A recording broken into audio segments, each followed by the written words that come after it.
সকলোকে পুনৰবাৰ স্বাগতম মোৰ ব্লগলৈ। আশা কৰিছোঁ আপোনালোকে মোৰ ভিডিঅ' ভাল পাইছে, মোৰ ব্লগ ভাল পাইছে, মৰম দি যাব এনেদৰেই। আৰু মই আজি এটা নতুন ভিডিঅ' লৈ আহিছোঁ। আজি ভিডিঅ'টোত মই দেখাম বম্বেৰ বহুত এনেকুৱা জেগা আছে, বহুত এনেকুৱা মাৰ্কেট আছে য'ত খুব কমতে খুব ভাল ভাল বস্তু পোৱা যায়। আৰু আজি মই তেনেকুৱা এখন মাৰ্কেটলৈ আপোনালোকক লৈ যাম।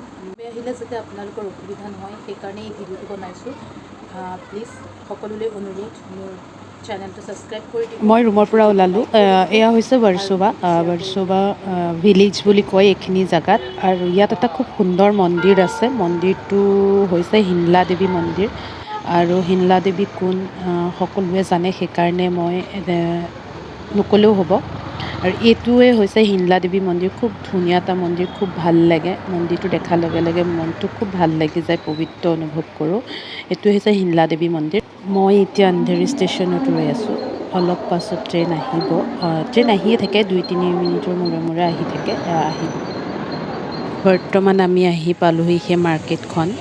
বেন্দ্ৰা লিংকিং ৰোডত আছে। বেন্দ্ৰা লিংকিং ৰোড বুলি ক'লেই আহিব পাৰিব। এয়া দাদাই কাপোৰ চাই আছে, ঘৰৰ কাৰণেও চাইছে, মোৰ কাৰণেও চাইছে। যিহেতু দাদা আহিছে বম্বেত, তাক লৈ আহিলোঁ। সি বজাৰ কৰিম বুলি ক'লে। মই ভাবিলোঁ এইখন মাৰ্কেটতে ভাল হ'ব, চ' তাক লৈ আহিলোঁ আজি মাৰ্কেটত। কাপোৰ চাই আছে, ধুনীয়া ধুনীয়া টপ ওলমাই ৰাখিছে। আৰু ওৱান পিচ, এইবোৰ হৈছে পাৰ্টি ৱেৰ ড্ৰেছ, য'ত ক্লাবিঙত পিন্ধি যাব পৰা যায়, যে কমতে পোৱা যাব। বাকীবোৰতকৈ অলপ কম, বেছি কমো নহয়। চ' এয়া মই দেখুৱাইছোঁ আপোনালোকক কাপোৰ। আৰু এই মাৰ্কেটখনলৈ যদি আপোনালোকে আহিব বিচাৰে, আপোনালোকে বেন্দ্ৰা ষ্টেচনৰ পৰা শ্বেয়াৰিং অটো পোৱা যায়। অটোত 20 টকা লয়। তাত ক'লেই হ'ল যে আমি লিংকিং ৰোডত যিখন মাৰ্কেট আছে, মাৰ্কেটখনত যাম। আৰু এই মাৰ্কেটখনত সন্ধ্যা লগা আহিয়ে ভাল লাগে। চ' সন্ধ্যা লগা আহিছোঁ। সন্ধ্যা লগা সকলো জেগাতে বজাৰ কৰি ভাল লাগে। এয়া ভিৰ, আৰু যিহেতু ৰাতি হৈছে, মই দেখাইছোঁ ইয়াত এতিয়া 9:30 হৈ গৈছে। সময়টো একজেক্ট সময়টো। ইয়াত অকল কাপোৰেই নহয়, জুচো পোৱা যায়। আমি এতিয়া বেলেগ এখন দোকানত আহিছোঁ, যিহেতু দাদাৰ তাত পচন্দ নালাগিলে কাপোৰ। আৰু ইয়াত ধুনীয়া এয়া বেগ দেখিবলৈ পাইছে, বেগ। আৰু এয়া হৈছে ঘড়ী, ধুনীয়া ডিজাইনৰ ঘড়ী, ব্ৰেণ্ডেড নহয়, বাট ডিজাইনবোৰ ধুনীয়া। ইয়াত ধুনীয়া ড্ৰেছ, এয়া হাফ পেণ্ট, টি চাৰ্ট, এয়া ধুনীয়া হাফ পেণ্ট হয়, ক্ৰপ টপ, যিবোৰ আজিকালি ছোৱালীবোৰে খুব পিন্ধে। খুব কম দাম হয় এইবোৰ, 150, 100 এনেকুৱা হয়। আৰু এয়া হৈছে জুৱেলাৰী ছেকশ্যন। জুৱেলাৰী কি ধুনীয়াকৈ সজাই ৰাখিছে। আমাৰ ছোৱালীবোৰৰ চকুবোৰ বেছিভাগ এইবোৰতে চায়। আৰু এয়া ধুনীয়া জুৱেলাৰী।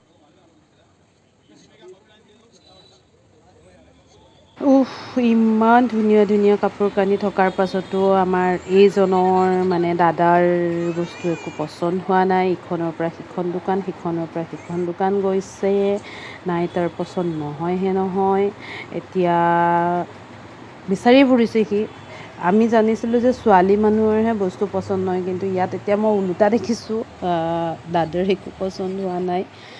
এয়া দেখিছে, ইখনৰ পৰা সিখন দোকান, সিখনৰ পৰা সিখন দোকান। আমি এখন মাৰ্কেটেই পানীপাত কৰি আহিলোঁ, তাত একোৱে নাপালে, সি একোৱে পচন্দ নহ'ল। এতিয়া আকৌ বেলেগ এখন মাৰ্কেটত আহিছোঁ, যিটো বেণ্ডত 2খন মাৰ্কেট আছে। আমি ছেকেণ্ডখনত আহিছোঁ। সেয়া সি পূৰা বিচাৰি আছে, কি বিচাৰিছে সি জানে, মই একো নাজানো। ফাইনেলি কিবাকিবি পচন্দ কৰিলেগৈ, মোকো লৈ দিলে দুটামান ধুনীয়া ড্ৰেছ। বজাৰ কৰি হৈ গ'ল। দাদাহঁত যিহেতু বম্বে প্ৰথম আহিছে, সেইকাৰণে ভাবিলোঁ বেণ্ড ষ্টেণ্ড দেখুৱাই আনো। ইয়াত ছলমান খান আৰু শ্বাহৰুখ খানৰ ঘৰ আছে। আৰু ইয়াৰ অপজিট ছাইডে এয়া হৈছে বিচ হয়। খুব ধুনীয়া লাগে, সন্ধ্যা লগা খুবেই ধুনীয়া লাগে আহি। মই খুব ভাল পাওঁ আহি। এইটো হৈছে শ্বাহৰুখ খানৰ ঘৰটো। খুব ধুনীয়া লাগে ঘৰটো। আৰু শ্বাহৰুখ খানৰ ঘৰটোৰ নামটো সকলোৱে জানে মন্নত, কিন্তু এতিয়া তেওঁ নামটো সলনি কৰি নামটো দিলে লেণ্ডষ্টেণ্ড। এতিয়া শ্বাহৰুখ খানৰ ঘৰৰ অপজিট ছাইডে এখন সাগৰ হয়। ৰাতি হোৱাৰ বাবে ভালকৈ দেখি পোৱা নাই। মই আকৌ আপোনালোকক এদিন দেখাম। যিহেতু বহুত ৰাতি হ'ল আৰু মোৰ ঘৰ গৈ পাওঁতে দেৰি হ'ব, সেইকাৰণে আমি তাৰ পৰা ওলাই দিলোঁ। এতিয়া আমি গৈ আছোঁ ষ্টেচন।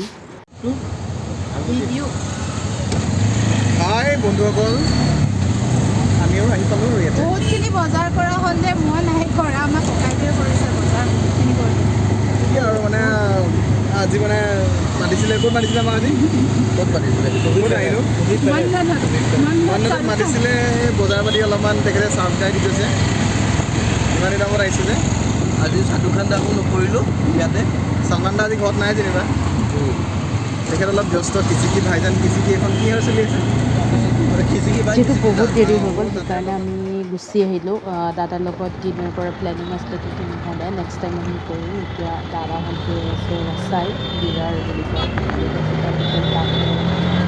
ইমান ৰেষ্টুৰেণ্ট বহুত ৰাতিখন